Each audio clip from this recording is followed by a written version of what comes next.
మహానుభావ, నీకు చలి ఇట్లా శీతం ప్రభూతం, ప్రభూతం అంటే చాలా ఎక్కువ అని, విపరీతమైన చలి కదూ. మరి కనక సభానాథ, ఓ కనక సభానాథ, ఓ చిదంబరేశ్వరుడా, ఓ శివ, సోఢుంక శక్తి, ఎలా భరిస్తావు అంటే చిత్తే నిర్వేదతత్వే.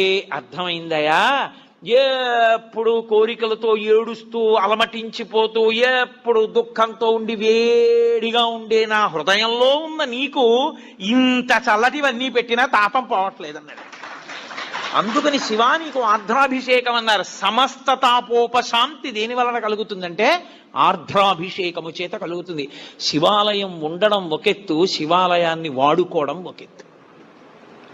శివాలయం ఉండడంతో సరిపోదు, మీకు శివాలయాన్ని వాడుకోవడం రావాలి. అలా వాడుకోవడం వస్తే అదృష్టవంతులు. ముఖరి నదిలో